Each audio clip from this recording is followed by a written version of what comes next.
2017, année olympique. Noé, c'est cette année que la ville qui accueillera les JO de 2024 sera désignée. Et l'invité de France Bleu Matin, c'est Tony Estanguet. Bonjour. Bonjour. Bienvenue. Vous êtes coprésident du comité d'organisation Paris 2024. Vous deviez rencontrer le Premier ministre Bernard Cazeneuve hier. Vous m'avez dit avant cette interview que la rencontre a été annulée. Est-ce qu'il faut y voir un mauvais présage? Non, pas du tout. L'agenda du Premier ministre est bien chargé. On le verra dès la semaine prochaine. Donc tout se passe très bien avec le soutien de l'État. Il est reporté de quelques jours seulement.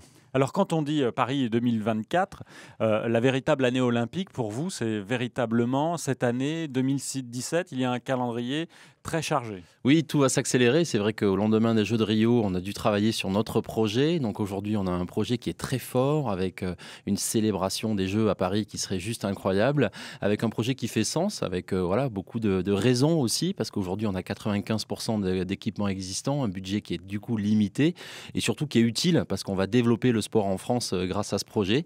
Et donc tout va s'accélérer. Le 3 février, on remet notre dernier dossier. Ensuite, on accueillera les membres du CIO au mois de mai. Et puis on aura 2 présentations finales, une en juillet et le jour du vote à Lima, le 13 septembre 2017. Est-ce que vous avez conscience que vous l'avez dit, vous allez développer le sport, mais vous allez aussi développer cette idée du Grand Paris, parce que tout ne va pas se faire qu'à Paris, dans la capitale? Non, bien évidemment, c'est vrai que l'enjeu, c'est de vraiment transformer, j'allais dire, le pays. Je crois qu'on a vraiment besoin aujourd'hui de mieux utiliser les valeurs du sport. Le sport, c'est le courage, c'est le partage, c'est la persévérance, c'est bon pour la santé, c'est bon pour beaucoup de choses. Et aujourd'hui, effectivement, on utilise quelques sites emblématiques dans Paris. On va utiliser le Champ de Mars avec la Tour Eiffel, le Grand Palais, les Champs-Élysées. Voilà, tous ces sites iconiques dans le monde. Mais aussi, on va aller utiliser les sites de l'Euro de foot, donc partout en France. La Voile aura lieu à Marseille. On va vraiment essayer d'avoir une empreinte nationale parce que les Jeux olympiques et paralympiques, c'est aussi tout un pays qui doit les porter. Tony Estanguet, vous dites faire du sport, évidemment, c'est bon pour la santé. Est-ce que ça n'est pas un inconvénient quand on parle de Paris en ce moment et qu'on parle des pics importants de pollution ? Je pense que justement, aujourd'hui, c'est un enjeu important pour la France et pour le monde, finalement, de changer un peu nos modes de vie. Et je crois que les Jeux peuvent s'inscrire dans ce changement de mentalité. Quand on est pratiquant de sport, moi, j'ai été pendant longtemps un kayakiste au contact des rivières.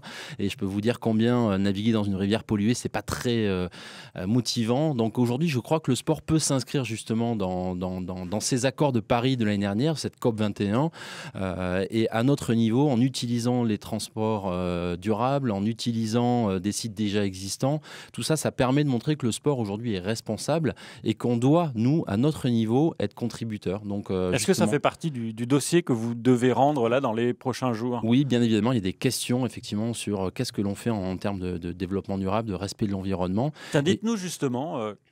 ça ressemble à quoi un dossier de candidature pour les Jeux Olympiques? Vous avez une énorme pochette sous le bras que vous devez emmener au CIO? Ouais, alors c'est vrai que le CIO nous pose des centaines de questions très précises sur comment on va vraiment organiser les Jeux, quelles sont les garanties aujourd'hui pour essayer de tester est-ce qu'on est les meilleurs partenaires pour le CIO et quelle est notre fiabilité.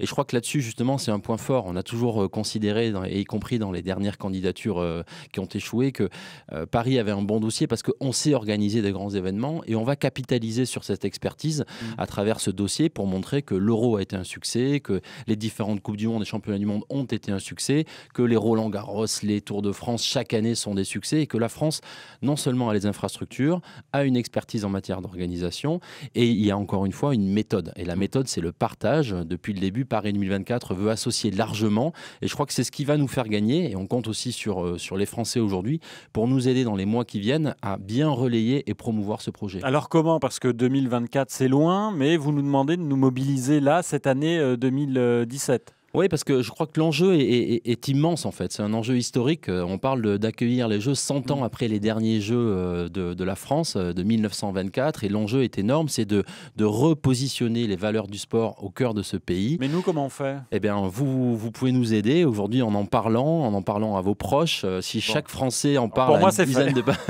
de personnes, ce sera très bien. Utilisez les réseaux sociaux, montrez que vous aimez le sport, que vous avez envie de montrer que ce pays est jeune, dynamique et que c'est un grand projet auquel on se retrouve. La commission d'évaluation des JO vient à Paris du 14 au 26 mai. Est-ce que ça ne vous inquiète pas que cela tombe après les élections présidentielles? Alors, c'est du 14 au 16 mai, c'est 2 jours. Et effectivement, c'est une semaine après le deuxième tour des élections présidentielles. C'est inquiétant, cette collusion avec la politique? Non, alors justement, ça a été, je crois, aussi un des éléments fondateurs de notre candidature, c'est qu'elle soit portée par les sportifs, dirigée par les sportifs.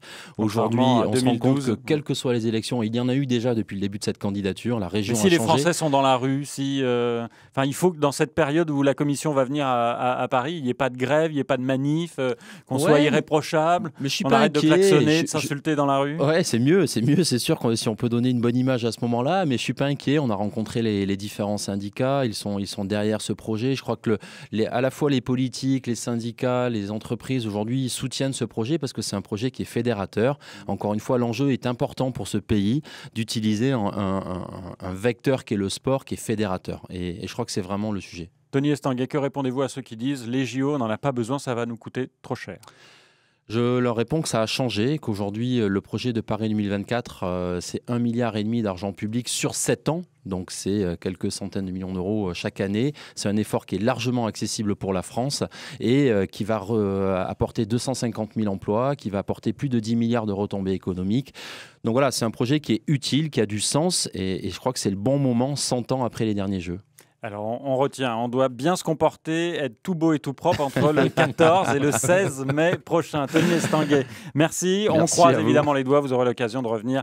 La porte est ouverte. Je rappelle que donc, vous êtes coprésident du comité d'organisation de Paris 2024. Interview en vidéo à retrouver sur francebleu.fr. Très bonne journée, très bonne année. Merci.